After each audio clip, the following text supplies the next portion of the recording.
السلام علیکم ورحمۃ اللہ وبرکاتہ۔ کل عید میلاد النبی جسے بولا جاتا ہے نبی کریم صلی اللہ علیہ وسلم کی، اس کی جو بدعت جو بنائی ہوئی ہے اس کے بارے میں ہم جانیں گے انشاءاللہ۔ بسم اللہ الرحمن الرحیم۔ عید میلاد النبی صلی اللہ علیہ وسلم کی حقیقت کیا ہے؟ عید میلاد النبی صلی اللہ علیہ وسلم کا مطلب کیا ہے؟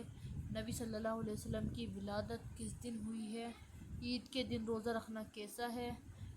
اسلام میں کتنی عیدیں ہیں؟ کیا عید میلاد کی نماز ہوتی ہے؟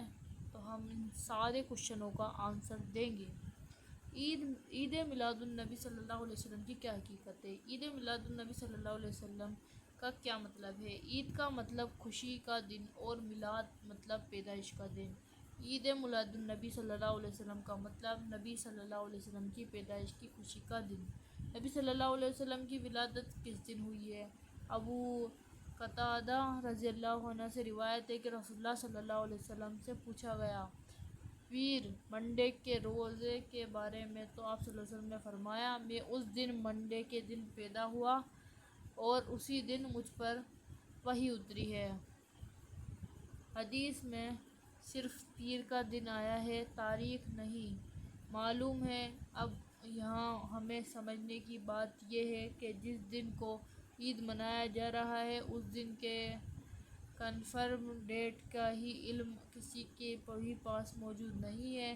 الرحیق المختوم جو کہ سیرت کی مشہور و معروف کتاب ہے، جس کو کئی سیرت کی کتابوں کی تحقیق کے بعد لکھا گیا ہے، اس کتاب میں نبی صلی اللہ علیہ وسلم کی ولادت کا دن 9 ربیع الاول بتایا گیا ہے۔ بریلویت جس کے نام سے پھیلی ہے، وہ احمد رضا خان صاحب نے خود نبی صلی اللہ علیہ وسلم کی ولادت کی تاریخ کو کیلکولیٹ کرنے کے بعد بتایا ہے کہ وہ 8 ربیع الاول ہے۔ فتویٰ رضویہ میں یہ موجود ہے، جس دن پیر منڈے ہے اسی دن کی تلاش کرنے کے لیے بریلویت کے سب سے بڑے محقق کو تاریخ معلوم کرنے، ڈیپ کیلکولیشن کرنے کی ضرورت پڑی ہے، اور وہ بھی کیلکولیٹ کرنے کے بعد انہوں نے 8 ربیع الاول بتائی ہے۔ ان تمام باتوں سے صاف پتہ چلتا ہے کہ 12 ربیع الاول نبی صلی اللہ علیہ وسلم کی پیدائش کا دن کنفرم ہی نہیں ہے۔ جس عید کو یہ مان رہے ہیں اس کی تاریخ میں ہی اختلاف ہے، اور جس چیز میں اختلاف ہے وہ کہاں سے دین اسلام کی عید ہوئی۔ کبھی آپ نے دیکھا عید الفطر اور عید الاضحیٰ کی تاریخ میں اختلاف ہوا ہے؟ عید الفطر 1 شوال کو منائی جاتی ہے اور عید الاضحیٰ 10 ذو الحجہ کو منائی جاتی ہے۔ کبھی چاند کے دکھنے میں اختلاف ہو سکتا ہے، لیکن تاریخ میں اختلاف کبھی بھی نہیں ہوا ہے۔ چیپٹر کا نام ہے محمد برتھ اینڈ۔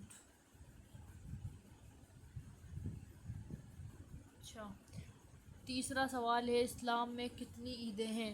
اسلام میں صرف 2 عیدیں ہیں جو سال میں ایک بار کر کے آتی ہے۔ انس رضی اللہ عنہ بیان کرتے ہیں کہ رسول اللہ صلی اللہ علیہ وسلم مدینہ تشریف لائے اور ان لوگوں سے کے یہاں 2 دن تک کہ وہ ان میں کھیل کود کیا کرتے تھے۔ آپ صلی اللہ علیہ وسلم نے پوچھا یہ 2 دن کیا ہیں؟ انہوں نے کہا کہ ہم دور جاہلیت میں ان دنوں میں کھیل کود کیا کرتے تھے۔ رسول اللہ صلی اللہ علیہ وسلم نے فرمایا بے شک اللہ نے تمہیں ان کے بدلے ان سے اچھے دن دیے ہیں، اضحیٰ یعنی قربانی کا دن اور فطر کا دن۔ ٹھیک ہے، تو نبی صلی اللہ علیہ وسلم نے فرمایا 2 مہینے ناقص نہیں رہتے، مراد رمضان اور ذوالحجہ کے دونوں مہینے۔